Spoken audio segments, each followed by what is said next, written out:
En un tubo vertical liso, como se muestra en la figura, abierto por ambos extremos y con secciones diferentes arriba y abajo, se encuentran dos émbolos unidos por un hilo inextensible.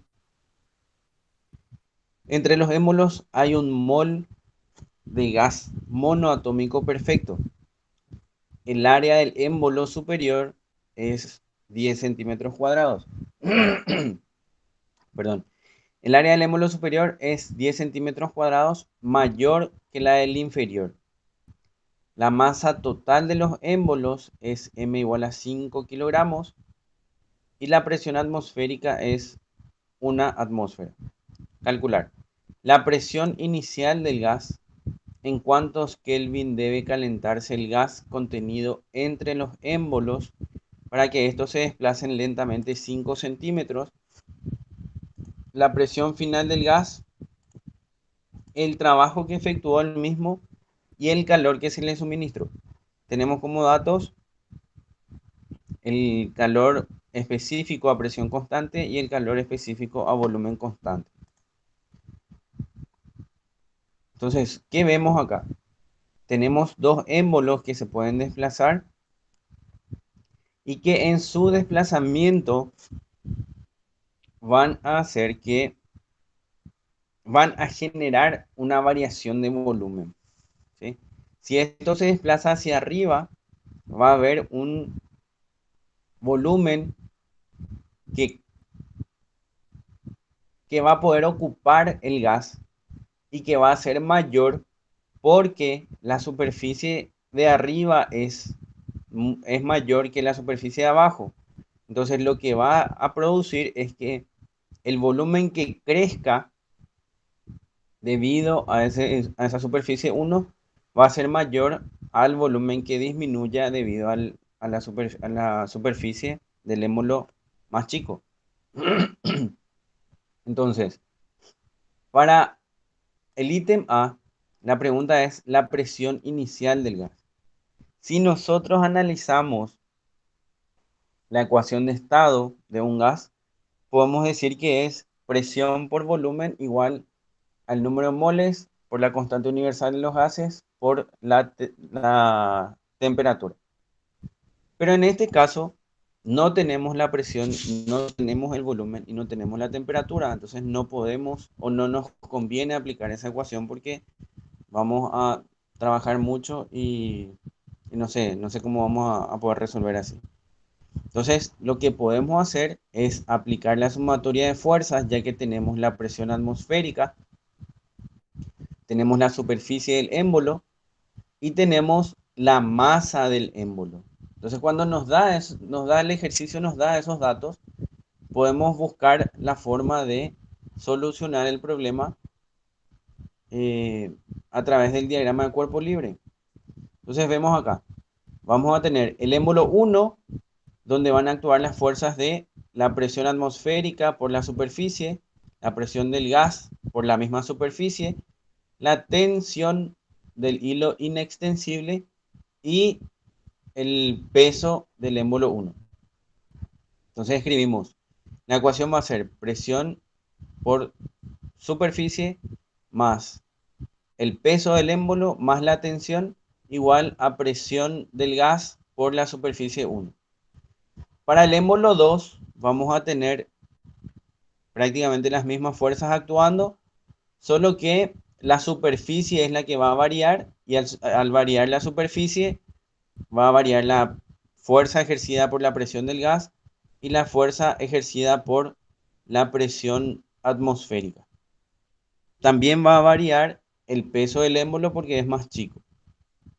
Entonces escribimos esa ecuación, pero dejamos eh, como para calcular la presión del gas de un lado de la ecuación, ¿sí?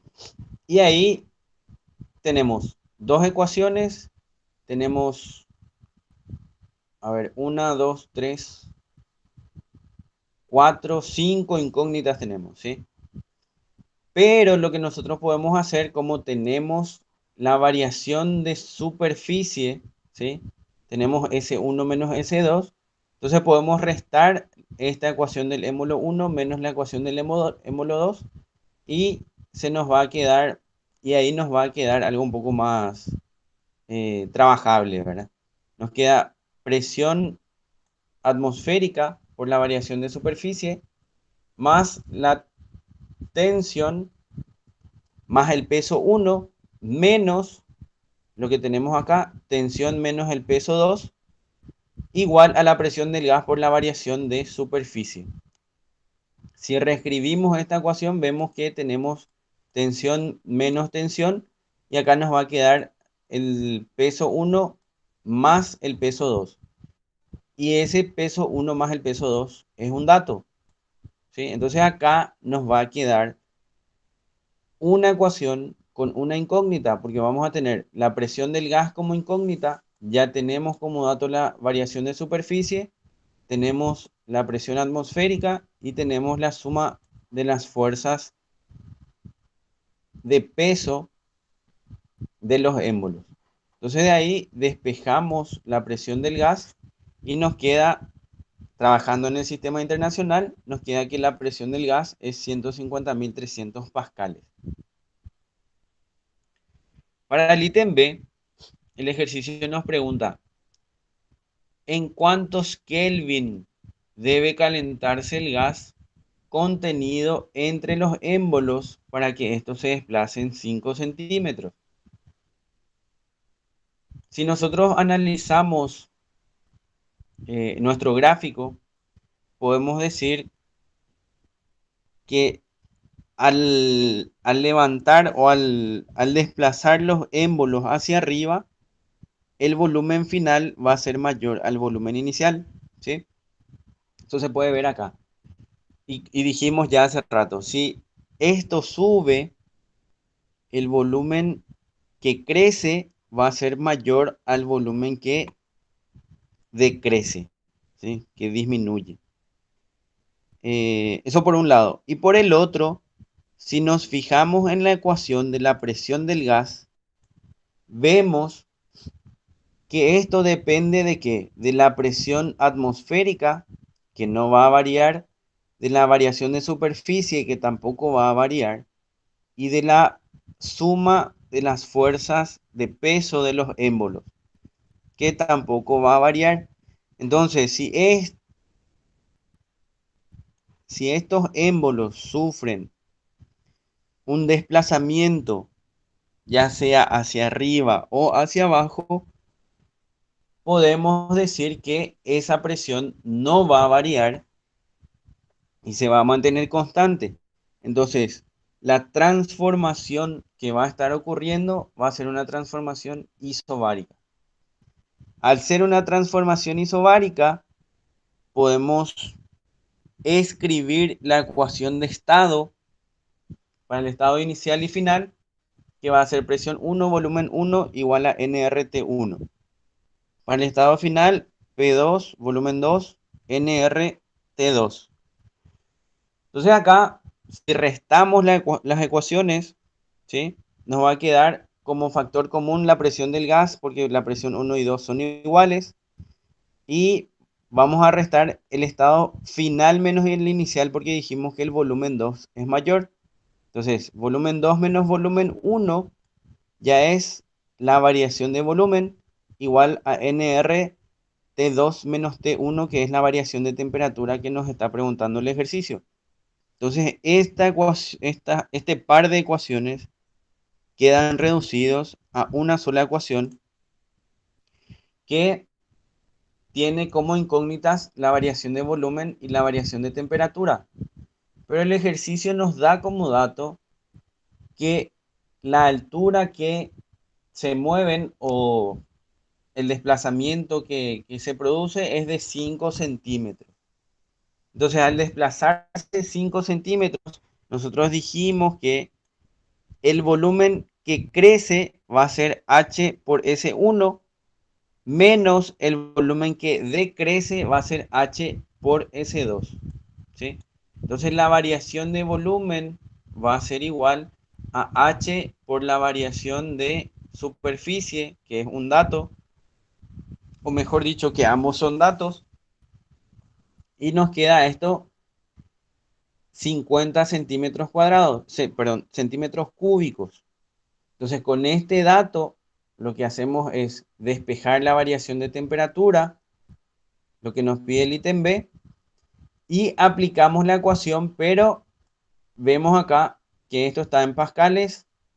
Esto pasamos al sistema internacional, pasamos de centímetros cúbicos a metros cúbicos. Tenemos N, que es un mol, y usamos la constante universal de los gases en el sistema internacional, que es Joule sobre mol Kelvin. Entonces, al aplicar R, la constante universal de los gases, en el sistema internacional, nos queda que la variación de temperatura es 0,9 Kelvin.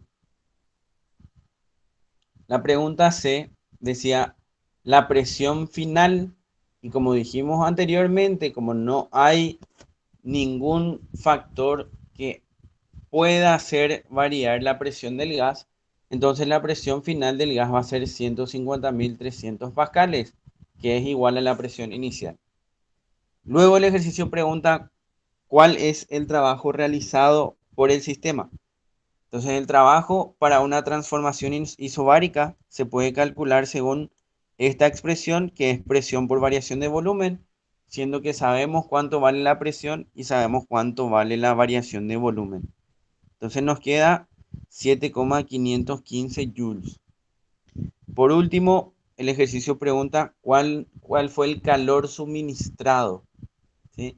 Entonces el calor suministrado se puede calcular según esta expresión: número de moles, calor específico a presión constante por variación de temperatura.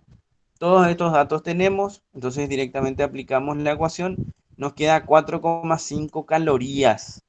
Entonces, para dejar todo en el mismo sistema que el sistema internacional, lo último que hicimos fue pasar de calorías a joules, y tenemos que el calor suministrado es 18,83 joules.